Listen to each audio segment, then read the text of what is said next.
Once upon a time, there was an old oak tree in a gentleman's park. It grew beside a river and stretched out its long, strong arms, covered with thick green ivy, as if welcoming everybody to its shelter. A number of animals took advantage of its invitations. First, at the foot of it, lived Bunny the rabbit, with Mrs. Bunny, his wife, and a fine family of 16 children. There they ran in and out, cocking up their little white tails and popping into their hole as quick as lightning the moment they saw anybody coming. Jerry the squirrel, who lived high up in the tree, used to look down and pity Mr. Bunny very much, for he was so poor, had such a large family, and not a single nut laid by for the winter. But Bunny knew better, and when he, Mrs. Bunny, and the little gray bunnies were huddled together so warm on a winter's night, he used to listen to the wind and say, "Poor Jerry, how cold it must be up there." But Jerry could wrap his tail round his neck like a boa and fall sound asleep on the treetop. Below Jerry's house, where the ivy was thickest, lived Cozy Cowl, the owl, with his wise nose and his great yellow staring eyes. He kept a singing school at night, and when all the other birds were sleeping, you might hear Cozy Cowl and the Misses Cozy Cowl all singing, "To-whit, to-hoo." Then among the ivy was a robin redbreast, a pair of blackbirds, and 2 lovely tomtits. There was also a noisy family of jackdaws, Mr. and Mrs. Ray by name, in a hole in the trunk, which they called Heart of Oak Hall. And highest of all lived a quiet old fisherman called Longlegs, the heron.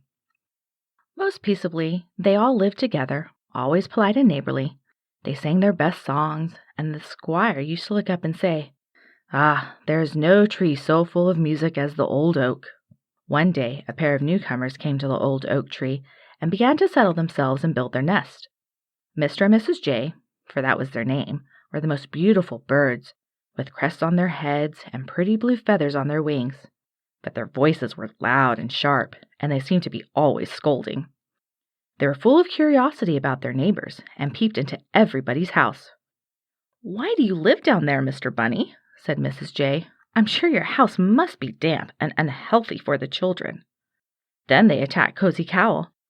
"If you would only keep decent hours and come out at the proper time of day, Mr. Cozy Cowl, it would do you a world of good." And Cozy, with all his wisdom, was so silly as to believe them, and came tumbling out of his hole in the ivy, looking so foolish that the mischievous jays laughed at him, and pecked at him till he crept into his corner again. "As for you, Jerry," said Mrs. Jay, "I don't believe you are a bit comfortable up there. Why don't you marry Miss Hedgehog and set up house decently?"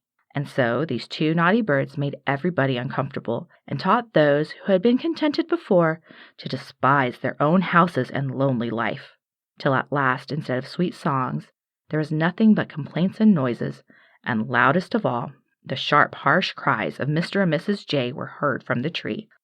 One day the squire and his lady with their children came past. "What disagreeable noise is that?" "Oh, I see. It is the jays in that oak. What pretty birds!" "Very pretty, my dear," said her husband, "but insufferably noisy. We must get rid of them." And before night again went bang, and again bang, and down went Mr. Jay and Mrs. Jay with all their fine feathers, and thus was peace restored to the old oak.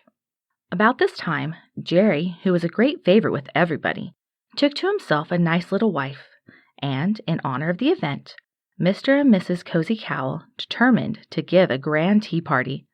It was difficult to fix upon a good hour, because, if it was during the daylight, Cozy Cowl would be sure to fall asleep, and if it was at night, no one else would be awake. So Mrs. Cozy, like a wise bird as she was, fixed on the twilight hour, when the moon would rise soon and serve them for a lamp. What a nice feast she prepared for them!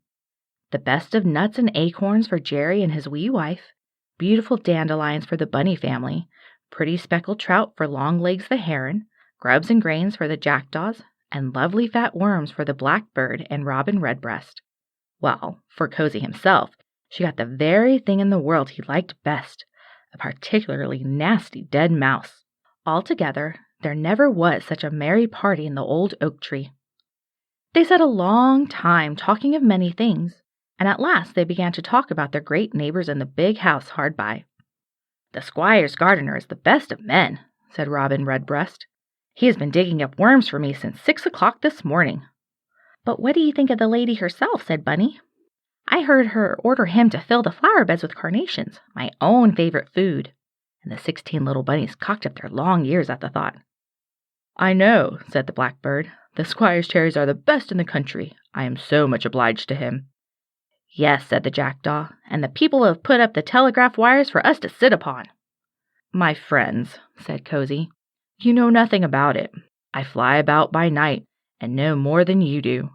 I heard the gardener ordered to shoot the blackbirds who ate the cherries, to set traps for the rabbits, and I heard my lady say she would like to have you, Jerry, my boy, running round the treadmill in her squirrel cage. But as for the telegraph wires, they must have been put up for us to sit upon."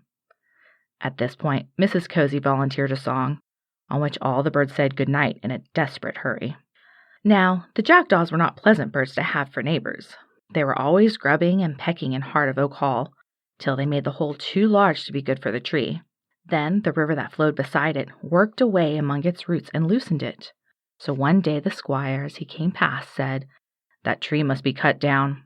Bunny, with his long ears, heard this, and ran directly to tell Jerry, who agreed with him that it was a great risk to remain. So did Blackbird and Robin.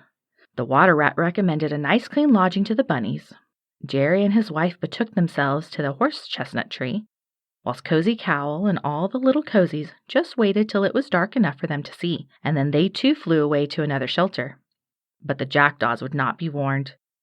"We have lived here always," said they, "and we are not going away now. This tree has stood for hundreds of years, and is likely to stand for 100 more. You're always so easily frightened, poor bunny. Such a tree was never cut down in this park, and never will be." But the squire had given his orders, and the next morning the woodmen set to work to fell the old oak.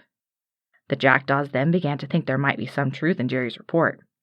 But when the woodmen went away to breakfast, and all was still again, they believed their own opinion once more, and went out as usual to find a dinner for their young family. Grubs were scarce that day, and it was late before they returned home, as they thought. But they had no home now. The ground was littered with splinters and broken branches. The old oak tree was lying prostrate on the grass, and a few black feathers were floating down the river.